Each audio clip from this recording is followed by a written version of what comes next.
Shalom yang perkasa.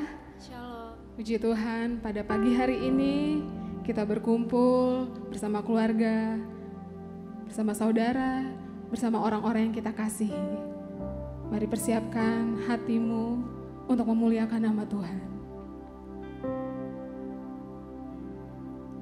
Kita akan memulai ibadah ini.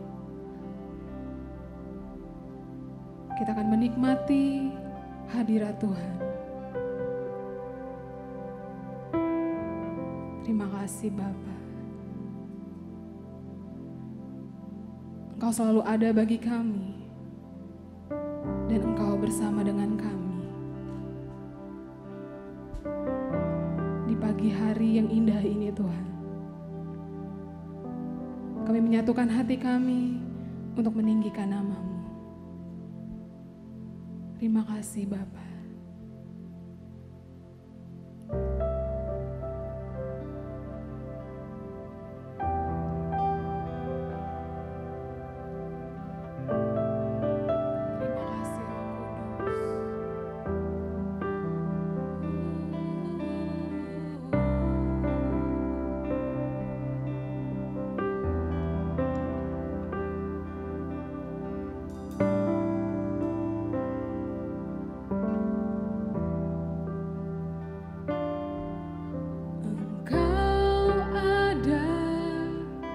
Bersamaku di setiap musim hidupku, tak pernah Kau biarkan ku sendiri.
besar melimpah bagiku.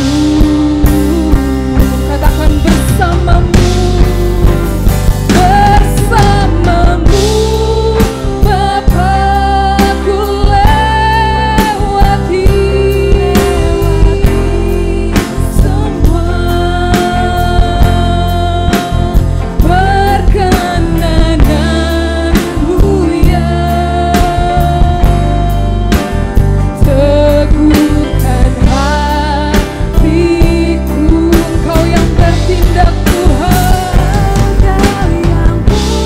Terima kasih Tuhan, Engkau sumber pertolongan hidup kami Tuhan.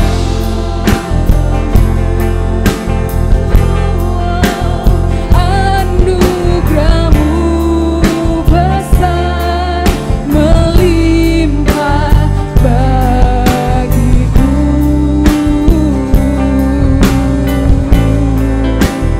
Anugerah-Mu besar melimpah bagiku.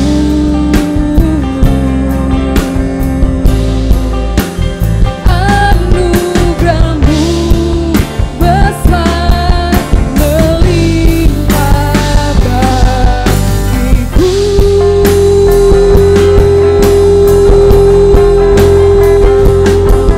Melimpah bagiku. Anugerah-Mu Tuhan, anugerah-Mu Yesus melimpah bagi kami. Haleluya. Terima kasih Tuhan, terima kasih Bapa, Engkau ada bersama kami Tuhan di dalam hidup kami. Yesus, Allah yang hidup, Allah yang mulia.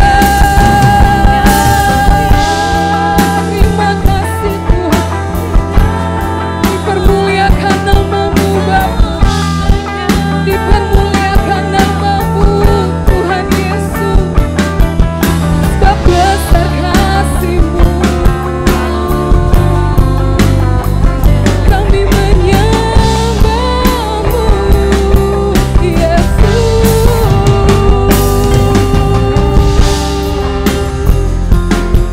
Haleluya. Kami nyatakan Tuhan, Engkau sungguh baik Tuhan, Engkau sungguh baik Tuhan. Haleluya, masyarakat, Tuhan masyarakat, dirinya masyarakat, kamaralaya kasih setia-Mu tidak pernah meninggalkan kami Tuhan. Kasih setia-Mu selalu bersama dengan kami Tuhan. Haleluya.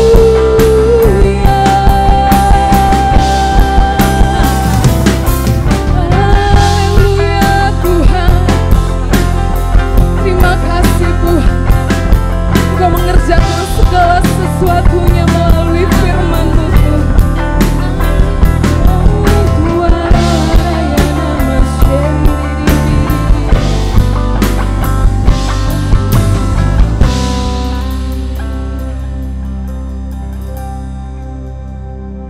yang ku tahu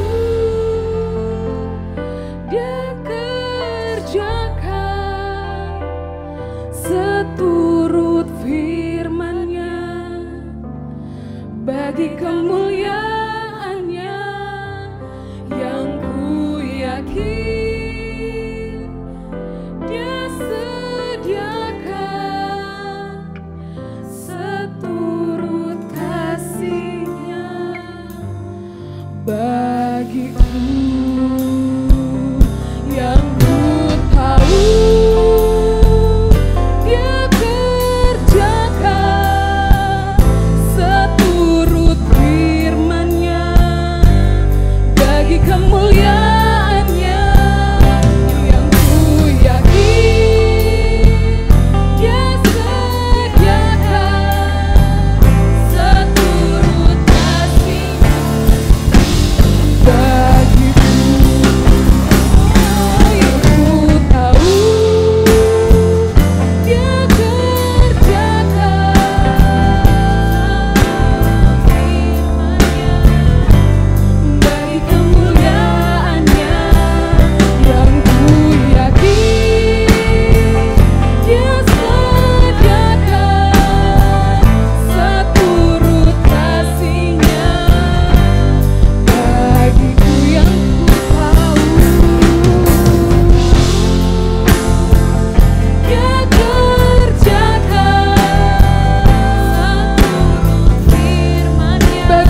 bagiku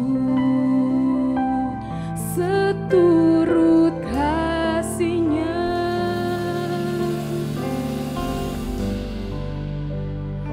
Bagiku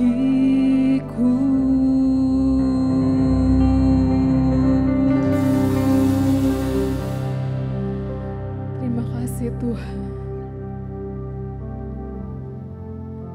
Engkau mengerjakan segala sesuatunya sesuai yang Kau firmankan Tuhan. Bahkan terlebih Tuhan, Engkau menyediakan seturut kasih setia-Mu Tuhan. Dan yang kami tahu, kasih-Mu tidak pernah meninggalkan kami Tuhan. Terima kasih banyak Tuhan Yesus. Engkau menyertai kami dengan cinta-Mu. Terima kasih Engkau memperkenankan kami dimanapun kami berada Tuhan. Roh-Mu hadir bagi setiap kami. Kami tinggikan nama-Mu Tuhan. Kami muliakan nama-Mu Allah yang hidup. Maka terpujilah nama Tuhan Yesus Kristus, kekal sampai selama-lamanya. Haleluya. Amin. Haleluya. Mari kita persiapkan hati kita untuk memuji nama Tuhan kita. Haleluya.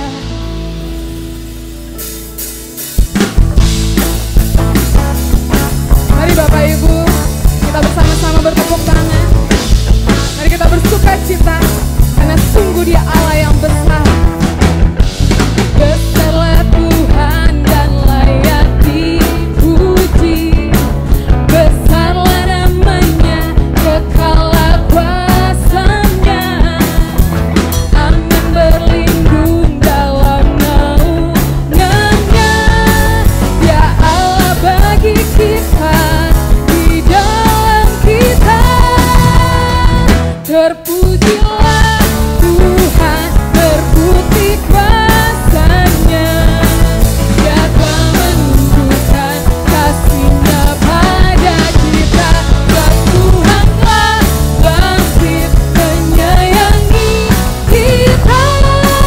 Terpujilah Tuhan, terpuji namanya. Yesus Allah perkasa. Amin.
sorak buat Tuhan kita.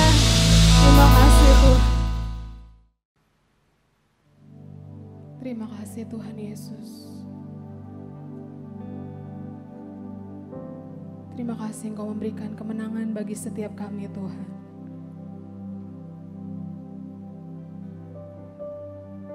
Pujilah namamu Allah yang hidup.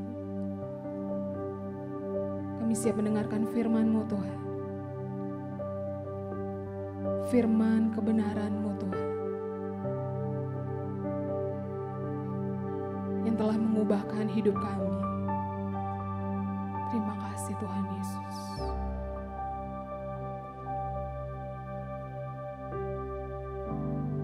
Terima kasih Allah yang hidup.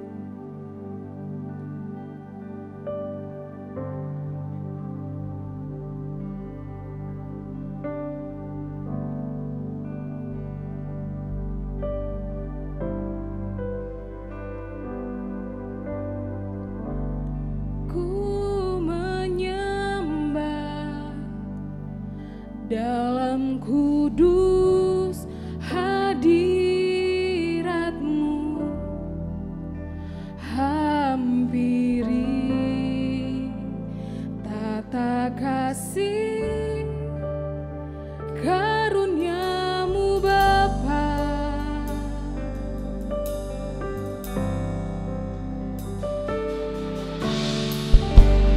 Kekuatan dalam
Shalom manusia yang berkasa, kita berjumpa kembali dalam ibadah minggu pagi hari ini.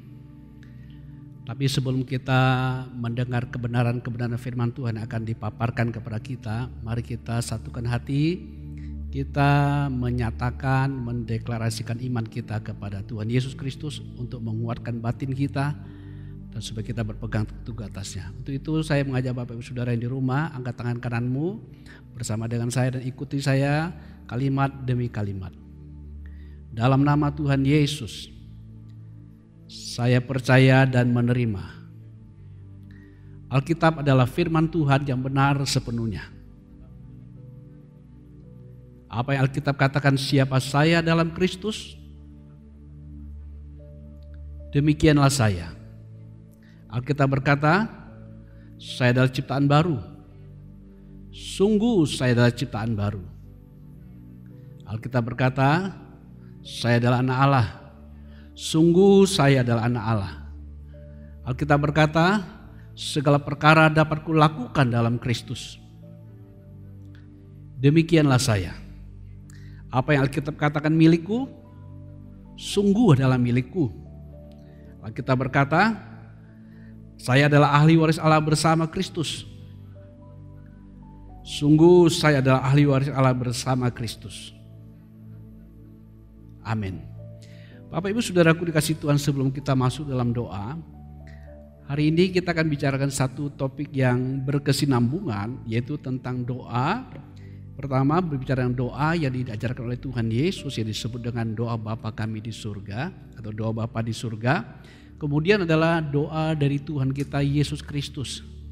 Dan yang ketiga kita akan bicara tentang doa yang dinaikkan oleh para rasul, secara khusus oleh Rasul Paulus yang dicatat dalam kitab Efesus pasal 1 dan 3, demikian juga di kitab Kolose, saudara-saudaraku dikasih Tuhan.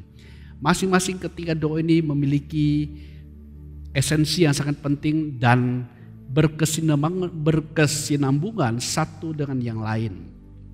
Untuk itu saudaraku dikasih Tuhan, pada minggu pagi ini saya akan mulai dengan doa yang diajarkan oleh Tuhan Yesus kepada para muridnya pada waktu itu, ini disebut dengan doa Bapa kami. Nah, untuk itu saudaraku, supaya kita bisa memahami esensi doa ini, yuk mari kita berdoa supaya Roh Kudus membuka hati pikiran kita. Sebab doa ini sangat bersifat progresif. Sangat bersifat progresif. Mari kita bersatu dalam doa. Bapa di surga, terima kasih untuk anugerah dan pemeliharaan-Mu buat kami. Kami bersyukur, kami mengakui kami ada sampai hari ini dan seterusnya. Semuanya dalam anugerah dan kasih sayang-Mu atas kami. Secara khusus minggu pagi ini kami berkumpul bersama-sama di dalam nama-Mu, di dalam nama Tuhan Yesus Kristus. Kami beribadah, kami bersekutu, kami memuji dan menyembah-Mu. Terlebih kami mendengar kebenaran-Mu. Oleh sebab itu Roh Kudus, Engkau yang mengingatkan kami apa yang telah Tuhan Yesus katakan dan ajarkan. Bahkan Engkau menyingkapkannya, menyatakan kepada kami dan bawa kami ke dalam seluruh kebenaran, agar kebenaran firman Allah yang menjadi milik kami, yang diwariskan kepada kami, sungguh menjadi realita yang kami alami. Secara khusus pagi hari ini dan juga pada minggu-minggu yang akan datang, kami akan berbicara tentang doa yang diajarkan Tuhan Yesus dan doa-doa yang lain. Oleh sebab itu Roh Kudus, bukakan hati pikiran pengertian kami supaya kami sungguh-sungguh bukan saja mengerti doa-doa yang benar dan tepat, tapi lebih dari itu kami mengalami hasil sebagaimana yang Engkau maksudkan. Kami sambut pelayanan-Mu, kami sambut firman-Mu di dalam nama Tuhan Yesus Kristus yang hidup. Haleluya. Amin. Para kekasih Kristus, doa merupakan sebuah hal yang sangat esensi dalam hidup kita sebagai umat Tuhan. Doa ini biasanya pada umumnya dipahami hanya berisi sebuah permohonan kepada Tuhan. Tetapi sesungguhnya doa ini jauh lebih dalam, saudaraku. Doa ini berbicara tentang hubungan kita dengan Tuhan. Itu sebabnya dalam doa yang Tuhan Yesus ajarkan kepada murid ada formula-formula yang bisa kita ikuti. Tapi formula ini tidak mutlak harus seperti yang diformulakan. Tapi paling tidak ada esensi-esensi penting yang perlu kita perhatikan, perlu kita miliki ketika kita berdoa. Esensi pertama biasanya adalah kita menaikkan ucapan syukur. Kita memuji kebesaran Tuhan, mengakui keagungannya. Esensi kedua, ada kalanya biasa pada gereja umumnya mengakui sebuah kesalahan atau dosa pelanggaran. Nah, esensi ini saudaraku dikasih Tuhan tentu tidak mesti harus ada. Maksudnya kalau umat Tuhan berbuat dosa, dia harus menyelesaikan dan minta ampun sama Tuhan. Tapi ini tidaklah hendak dimaksudkan bahwa bagian poin ini, formula yang kedua mesti harus ada. Dengan kata lain harus mengaku dosa. Sebab tujuan Tuhan adalah bukan supaya kita berbuat dosa dan terus mengaku dosa supaya diampuni. Tujuan Tuhan menyelamatkan kita adalah supaya kita boleh menjadi umat yang kudus berkenan, hidup dalam kebenaran, memuliakan nama Tuhan. Itu sebabnya di formula di bagian kedua ini tentang pengakuan dosa itu tidak mesti harus ada. Sekali lagi, kalau Bapak Ibu Saudara yang berbuat salah, berbuat dosa dengan Tuhan harus diselesaikan. Termasuk ketika Bapak Ibu Saudara berbuat dosa atau buat kesalahan terhadap sesamamu, engkau juga harus diselesaikan. Supaya doamu, hubunganmu dengan Tuhan tidak menjadi terhambat, tidak menjadi terhalang. Formula yang berikutnya adalah biasa berisi tentang permohonan pribadi dan seterusnya. Nah, formula ini saudaraku tentu urutannya tidak mesti 1, 2, dan 3 dan bisa berbeda-beda saudaraku. Tapi esensi itu biasanya ada. Nah, pada pagi hari ini saudaraku dikasih Tuhan ada 3 poin yang tadi saya katakan di awal. 3 doa maksud saya yang menjadi perhatian kita dalam beberapa sesi minggu dan minggu berikutnya. Bicara tentang doa yang diajar oleh Tuhan Yesus kepada para muridnya. Ini disebut dengan doa Bapa kami. Kemudian doa yang Tuhan Yesus naikkan kepada Bapa di surga untuk para muridnya, untuk kita, untuk orang-orang percaya. Dan yang ketiga adalah doa Rasul Paulus untuk gereja Tuhan. Nah, doa ini perlu dan penting kita pahami. Dan Bapak Ibu Saudaraku, saya akan mulai dengan pengajaran yang sangat basic dari doa yang Tuhan Yesus ajarkan. Karena ini merupakan landasan bagi kita untuk memasuki realita doa yang Tuhan Yesus doakan buat para murid. Lalu masuki dimensi yang lebih dalam, doa di bawah pimpinan Roh Allah, berdoa untuk gereja-gereja yang mengalami realita kebangkitan Kristus itu sendiri. Seperti doa yang dinaikkan oleh Rasul Paulus. Nah, Bapak Ibu Saudaraku dikasih Tuhan, saya mulai dengan minggu ini tentang doa Bapa kami. Secara mendetil saya akan membahas ini. Oleh sebab itu Bapak Ibu Saudaraku, Bapak Ibu kalau bisa ambil pena atau catat di tablet atau di perangkat elektronik Bapak Ibu Saudara untuk mencatat poin-poin penting dalam pembelajaran ini. Nah, yang pertama saudaraku, kita akan belajar bagaimana kita mengalami doa Bapa kami sebagaimana yang Tuhan maksudkan buat kita. Untuk itu saya ajak kita membaca dalam firman Tuhan. Dan hari ini bersama dengan saya, Email akan membantu kita untuk membacakan 2 bagian perikop tentang doa Bapa kami. Yang pertama adalah terdapat dalam Matius pasal yang ke-6 ayat 9 sampai dengan ayat yang ke-13. Lalu Lukas pasal 11 2 sampai ayat yang ke-4. Nah, kita mulai dengan Matius pasal yang ke-9 pasal yang ke-6 ayat 9 sampai ayat ke-13. Mari Email bacakan buat kita. Karena itu berdoalah demikian. Bapa kami yang di surga, dikuduskanlah namamu. Datanglah kerajaanmu, jadilah kehendakmu di bumi seperti di sorga. Berikanlah kami pada hari ini makanan kami yang secukupnya. Dan ampunilah kami akan kesalahan kami, seperti kami juga mengampuni orang yang bersalah kepada kami. Dan janganlah membawa kami ke dalam pencobaan, tetapi lepaskanlah kami daripada yang jahat. Karena Engkaulah yang empunya kerajaan dan kuasa dan kemuliaan sampai selama-lamanya. Amin. Bapak Ibu Saudaraku dikasih Tuhan, itu Matius mencatat dengan lengkap. Coba kita lihat lagi di Lukas pasal yang ke-11 ya, ayat 2 sampai 4. Jawab Yesus kepada mereka, apabila kamu berdoa, katakanlah, Bapa, dikuduskanlah namamu, datanglah kerajaanmu. Berikanlah kami setiap hari makanan kami yang secukupnya, dan ampunilah kami akan dosa kami, sebab kami pun mengampuni setiap orang yang bersalah kepada kami, dan janganlah membawa kami ke dalam pencobaan. Bapak Ibu Saudaraku dikasih Tuhan, Matius mencatat dengan sangat lengkap akan doa Bapa kami. Dan inilah juga yang akan menjadi pembelajaran kita tentang doa Bapa kami secara mendetil yang kita ambil, kita mengacu kepada yang dicatat oleh Rasul Matius kepada kita. Baik Bapak Ibu saudara-saudaraku dikasih Tuhan, berkenan doa Bapa kami ini tentu ketika Tuhan Yesus mengajarkan para muridnya, ada sebagian orang memang berusaha mengucapkan doa itu setiap hari atau setiap kali ibadah, saudaraku dikasih Tuhan. Tentu ini sebuah hal yang baik, tetapi kita juga perlu mengimbangi atau mengikuti kebenaran yang terkandung di dalam apa yang Tuhan Yesus ajarkan kepada kita. Oleh sebab itu saudaraku dikasih Tuhan, menjadi pertanyaan kita adalah saudaraku, apakah doa Bapa kami dimaksudkan untuk dinaikkan sebagai doa kita setiap hari? Tadi saya katakan adalah baik, tetapi kita harus memperhatikan esensi kebenaran yang ada terkandung di dalam doa Bapa kami. Kemudian kita melihatnya dari perspektif, dari kacamata di mana kita ada di dalam Kristus. Pertanyaan kedua saudaraku dikasih itu adalah, kalau orang sudah menaikkan doa Bapa kami saudaraku, kalau orang menaikkannya sebagai doa harian atau doa setiap minggu ketemu ibadah, maka pertanyaan penting harusnya kita ajukan adalah, sudahkah orang-orang yang demikian yang menaikkan doa Bapa kami mendapatkan jawaban dari doa yang dia naikkan saudaraku?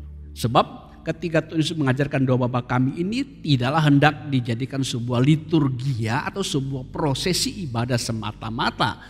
Tapi jauh lebih dari penting adalah bagaimana kita memiliki jawaban dari doa tersebut. Itu sebabnya saya mengatakan tadi di awal, doa ini memang ada yang harus kita naikkan, tetapi jauh lebih penting adalah perhatikan esensi kebenaran yang disampaikan dalam doa Bapa kami ini, saudaraku dikasih Tuhan. Lalu pertanyaan berikutnya akan menolong kita adalah bagaimana membuat doa Bapa kami menjadi sebuah kenyataan yang sungguh-sungguh kita alami. Maksudnya kita mengalami hasil dari doa Bapa kami ini, Bapak Ibu Saudaraku. Ini central point penting yang harus kita perhatikan. Saya ulangi sekali lagi. Berkenaan dengan doa Bapa kami, yang paling penting, paling pokok yang harus kita miliki adalah bagaimana mengalami realita doa ini menjadi hasil doa yang kita miliki, saudaraku. Sebab apalah artinya sebuah doa, dan kalau doa itu ternyata hanya sampai di plafon. Apalah artinya sebuah doa kalau ternyata doa itu tidak membawa sebuah perubahan hidup kita, atau kita tidak mendapatkan hasil dari doa yang kita naikkan. Oleh sebab itu esensi yang paling penting ketika kita berdoa, tidak saja bicara doa Bapa kami, doa apapun kita naikkan, yang paling penting adalah bagaimana kita mengalami doa tersebut atau mengalami jawaban dari doa tersebut. Oleh sebab itu saudaraku, ini menjadi poin penting harus kita perhatikan. Ya, bagaimana kita mengalami realita kebenaran jawaban dari doa dari Tuhan Yesus ajarkan, yaitu tentang doa Bapa kami ini, saudaraku.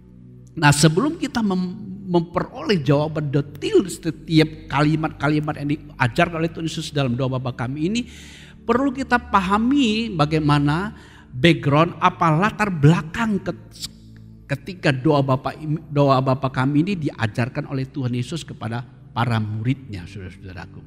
Nah, paling tidak ada beberapa latar belakang yang perlu kita perhatikan supaya kita bisa memahami kebenaran-kebenaran yang terkandung dalam doa Bapa kami secara tepat, benar, akurat adanya.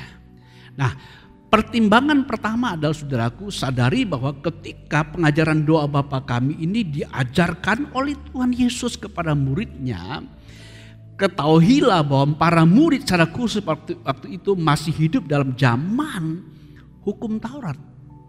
Atau paling tidak hidup zaman dari peralihan dari hukum Taurat kepada masa perjanjian baru. Dan masa perjanjian baru itu dimulai ketika Kristus menyelesaikan penebusan di atas kayu salib. Lalu kebangkitan terjadi, di situ terjadi kelahiran umat perjanjian baru. Jadi Bapak Ibu Saudaraku, perlu dipahami bahwa doa Bapa kami ini diajarkan pada kondisi keadaan di mana bangsa Israel secara khusus para murid pada waktu itu, mereka masih hidup dalam zaman hukum Taurat atau dalam pemahaman tentang ketaatan kepada hukum Taurat untuk memperoleh penerimaan dari Allah. Itu yang pertama, saudaraku. Lalu latar belakang kondisi yang perlu kita pertimbangkan untuk memahami esensi doa Bapa Kami adalah yang kedua, sadari Bapak Ibu Saudaraku, bahwa seluruh pelayanan yang Tuhan Yesus lakukan ketika waktu itu, ketika dia masih ada di bumi ini, haruslah kita pahami bahwa ia datang dalam rangka untuk menggenapi hukum Taurat itu sendiri, saudaraku. Kristus Tuhan kita bukan saja menggenapi nubuatan para nabi tentang seorang Mesias, yaitu Tuhan itu sendiri. Tetapi Yesus Tuhan kita datang juga untuk menggenapi secara detil seluruh hukum Taurat itu, yang pada ujungnya tujuan itu adalah agar kebenaran diperoleh setiap orang yang percaya kepada Kristus. Dengan kata lain, sehingga ketika seseorang terima Kristus, maka tuntutan hukum Taurat itu sudah komplit dimiliki oleh orang yang percaya Kristus. Jadi saudaraku, jadi ketika Tuhan Yesus mengajarkan doa Bapa Kami pada waktu itu, kondisi tentang penggenapan hukum Taurat itu belum Tuhan Yesus selesaikan. Itu latar belakang yang kedua yang perlu kita pertimbangkan kalau kita ingin memperoleh hakikat esensi dari doa Bapa Kami ini. Lalu yang ketiga, saudaraku, latar belakang ini yang ketiga ini yang perlu kita sadari adalah bahwa pada masa itu, pada waktu doa Bapa Kami diajarkan, atau pada masa ketika Tuhan Yesus masih di muka bumi pada waktu itu, Tuhan Yesus belum bisa menyampaikan pengajaran-pengajaran yang mendalam seperti yang telah Dia wahyukan kepada para rasul, saudara-saudaraku. Tuhan Yesus belum bisa menyampaikan pengajaran-pengajaran yang mendalam sebagaimana dimiliki oleh gereja setelah kebangkitannya, yang Dia nyatakan, Dia wahyukan, Dia singkapkan kepada para rasul yang dituliskan kepada kita, disebut dengan Perjanjian Baru, secara khusus kitab-kitab rasuli, saudaraku dikasih Tuhan. Jadi ini perlu kita cermati, saudara, sehingga ketika Tuhan Yesus menyatakan sebuah kalimat, kita mengerti bagaimana posisi kalimat itu harus dipahami dalam konteks apa, dalam situasi apa kebenaran itu disampaikan. Nah, saudara-saudaraku dikasih Tuhan, jadi ini 3 background yang perlu kita pahami, ya. 3 background ini, saudaraku. Ini berarti saudara-saudaraku dikasih Tuhan, untuk bisa memiliki pemahaman yang tepat, akurat dan benar tentang doa Bapa Kami ini adalah hanya bisa kita melihatnya dengan jelas, murni, clear, adalah ketika kita melihat dan memahaminya setelah kita ada di dalam Kristus. Setelah kita ada di dalam Kristus, setelah kita menjadi percaya kepada Tuhan Yesus Kristus. Itu hal yang harus kita pahami setelah kita memahami background atau latar belakang tersebut, saudaraku. Yang kedua, setelah kita memahami 3 background untuk memahami doa Bapa Kami dengan tepat, maka yang kedua dari poin yang kedua adalah, saudaraku dikasih Tuhan, tadi yang pertama saya mengatakan di poin yang kedua ini adalah kita harus melihat, kita harus memahami esensi kebenaran doa Bapa Kami dari perspektif di mana kita setelah ada di dalam Kristus. Dengan kalimat lain, kita harus melihat doa Bapa Kami dari posisi kita yang telah ada di dalam Kristus, bukan sebelum dalam Kristus. Ini akan mempengaruhi doa kita, saudara-saudaraku dikasih Tuhan. Lalu yang kedua, saudaraku dikasih Tuhan, adalah sadari bahwa jawaban doa yang diajarkan oleh Tuhan Yesus dalam doa Bapa Kami tersebut sepenuhnya telah dan sedang. Telah artinya ada hal-hal yang telah Tuhan Yesus genapi terhadap esensi permohonan dari doa Bapa Kami ini. Dan memang masih ada hal-hal yang sedang menuju kepada penggenapan, dan untuk itu kita perlu untuk terus menaikkan doa Bapa Kami di bagian-bagian yang lagi sedang digenapi itu, saudaraku dikasih Tuhan. Dan yang perlu disadari di poin kedua ini juga adalah bahwa jawaban dari doa yang Tuhan Yesus ajarkan tersebut juga hanya bisa terwujud sepenuhnya di dalam seluruh karya Tuhan kita, Yesus Kristus. Jadi saudaraku, ini background yang harus kita miliki, ya, miliki. Ketika kita memahami latar belakang dalam doa Bapa kami, bagaimana memahami kebenaran yang terkandung dalam doa Bapa kami, maka kita bisa menaikkan doa Bapa kami secara proporsional, secara tepat guna dan sungguh-sungguh sehingga kita memiliki hasil dari doa Bapa kami ini. Jadi saudaraku, pahami ini dan sadari itu saudaraku. Jangan memahami atau menaikkan doa Bapa kami dengan latar belakang yang kosong pemahaman. Seolah-olah itu sepenuhnya kita ikuti tanpa kita mengerti situasi kondisinya, latar belakang dan keberadaan diri kita, saudara-saudaraku dikasih Tuhan. Dan lebih dari itu saudaraku, Allah akan menjadi sangat tidak tepat ketika kita menaikkan doa Bapa kami tersebut dengan posisi tanpa kita sadari keberadaan kita di dalam Tuhan Yesus Kristus. Itu sebuah hal yang sangat kontraproduktif saudaraku. Maksudnya akan membuat doa Bapa kami tidak akan membuat kita mengalami hasil dari doa Bapa kami tersebut. Nah untuk itu saudaraku, saya ajak kita untuk menyisir dari doa Bapa kami ini secara poin demi poin. Dalam waktu yang singkat ini, kalau kita belum bisa menyelesaikan, kita akan lanjutkan di sesi berikutnya, saudara-saudaraku dikasih Tuhan. Jadi saya tekankan sekali lagi, sebelum kita menyisir poin demi poin dari doa Bapa kami, sadarilah bahwa esensi, prinsip jawaban dari doa Bapa kami adalah Kristus dengan seluruh karyanya. Kristus dengan seluruh karyanya. Esensi jawaban dari doa Bapa kami sekali lagi adalah Kristus dengan seluruh karyanya. Baik, mari kita menyisir poin-poin yang terkandung di dalam doa Bapa kami, Bapak Ibu saudaraku dikasih Tuhan. Baik, kita mulai dengan yang pertama saudaraku. Mari Mel bacakan lagi di ayat yang ke-9 tadi. Ya, satu ayat aja. Matius 6 tadi. Karena itu berdoalah demikian, Bapa kami yang di sorga. Ya, berhenti dulu. Kalimat poin penting yang perlu kita dicatat di ayat ini adalah Bapa kami yang di sorga. Jadi ada kata penting yang perlu kita perhatikan, Bapa kami yang ada di surga. Saudaraku dikasih Tuhan, memanggil Allah itu Bapa itu bukan sebuah kelaziman bagi bangsa Israel pada umumnya. Walaupun penyataan secara implisit tentang Allah itu adalah Bapa bagi Israel memang sudah pernah disingkapkan. Tetapi itu hanya secara tersirat saudaraku dikasih. Oleh sebab itu bangsa Israel itu tidak bisa mendekati Allah sebagai sebuah hubungan pribadi antara orang tua dan anak. Mereka mendekati Allah seperti antara raja dengan umat, hakim dengan terdakwa. Ada sebuah keterbatasan. Tetapi yang Tuhan Yesus ajarkan adalah sebuah hal yang sangat revolusioner berkenaan dengan doa kepada Allah Abraham, Ishak dan Yakub. Dia mengatakan, katakanlah Bapa kami yang ada di sorga.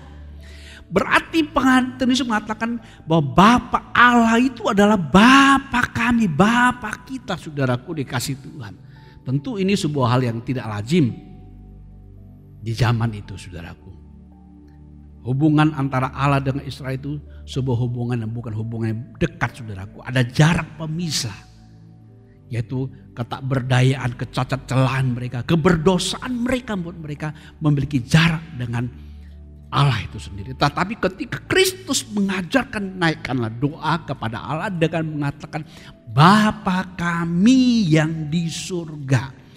Saudaraku dikasih Tuhan, ketika kita melihat kebenaran pernyataan ini dari sudut pandang kacamata setelah kita ada dalam Kristus, kita menyadari ternyata saudaraku, untuk bisa membuat kita memiliki hubungan dekat dengan Allah, Allah itu menjadi Bapa kita dan kita jadi anaknya, itu hanya mungkin bisa terjadi Ketika kita bertuhankan Kristus, menerima Kristus jadi Tuhan dan Juru Selamat, saudara-saudaraku dikasih Tuhan.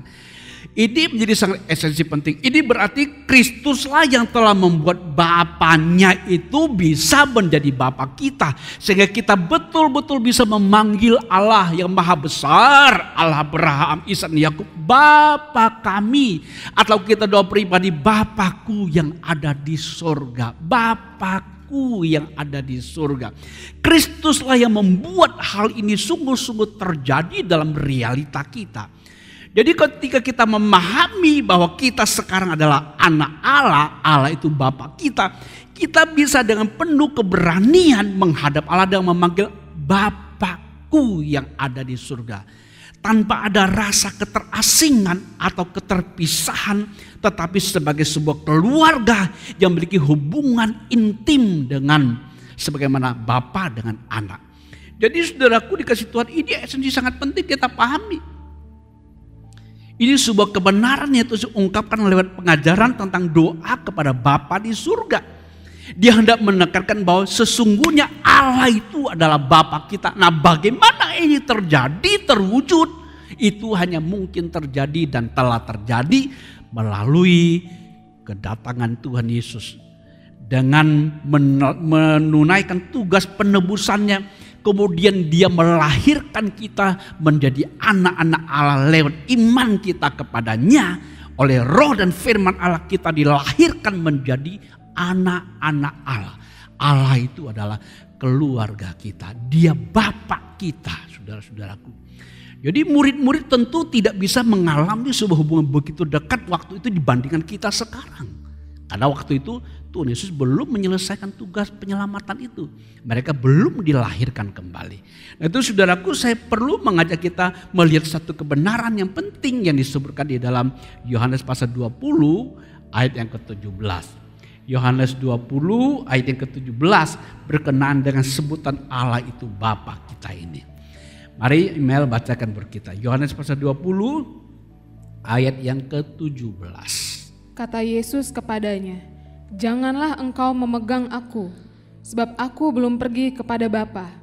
Tetapi pergilah kepada saudara-saudaraku dan katakanlah kepada mereka bahwa sekarang aku akan pergi kepada Bapakku dan Bapamu, kepada Allahku dan Allahmu." Wah, puji Tuhan, sebuah kebenaran yang sangat penting.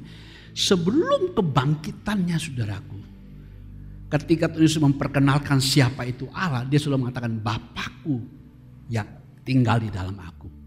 Tapi setelah kebangkitannya dia mengatakan kepada para murid bahwa Bapaknya Tuhan Yesus Kristus sekarang telah menjadi Bapaknya para murid, Bapaknya para orang percaya, Bapaknya kita yang telah percaya kepada Tuhan Yesus Kristus.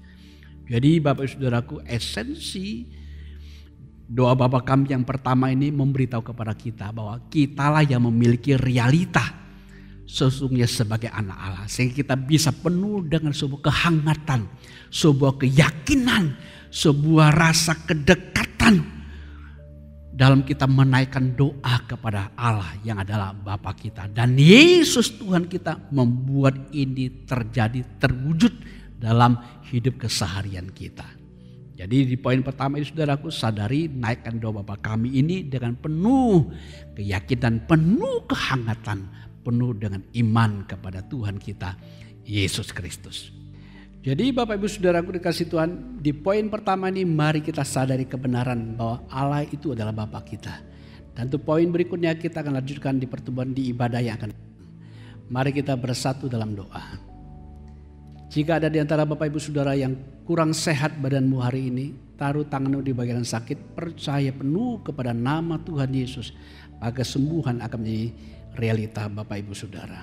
Mari kita bersatu dalam doa. Bapa di surga, terima kasih untuk kebenaran-Mu. Sungguh kami berbahagia luar biasa, karena kami bukan saja boleh memanggil Engkau Allah yang Maha Kudus, Maha Besar, Maha Suci, menjadi Bapa kami. Tapi lebih dari itu Engkau membuat kami layak lahir dari diri-Mu, betul-betul memiliki hubungan hidup, hubungan keintiman bahkan lebih dari orang tua dan anak di muka bumi ini. Bapa, terima kasih sehingga kami boleh menghampirimu dengan penuh keyakinan iman, tanpa ragu dan tanpa takut, tapi dengan penuh kehangatan dan kasih sayang. Terima kasih Bapa. Sekarang Tuhan, Kau melihat umat-Mu yang hari ini mungkin mereka di antara yang ada yang kurang sehat. Dan bagi yang kurang sehat, Kau melihat mereka menaruh tangannya di bagian yang sakit. Roh Kudus Kau menjamah mereka satu persatu.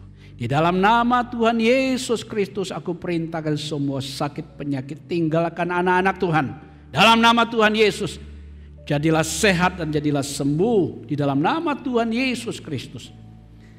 Terima kasih Bapa. Sekarang ulurkan tanganmu dan teguhkan berkat-Mu atas kami. Para kekasih Tuhan, arahkan hatimu dan pikiranmu dan terimalah berkat Tuhan.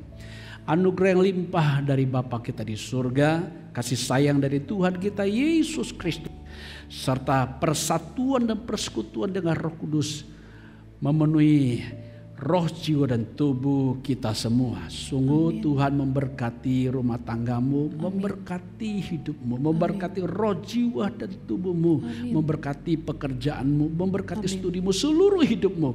Dan berkat ini sah menjadi milik kita semua. Di dalam nama Tuhan Yesus Kristus yang hidup. Haleluya. Amin. Amin. Bapak Ibu Saudaraku, pegang teguh kebenaran yang kita dengar tadi tentang doa Bapa kami. Di poin pertama, kita akan melanjutkan di poin berikutnya di pertemuan yang akan datang. Tuhan Yesus memberkati kita semua. Amin.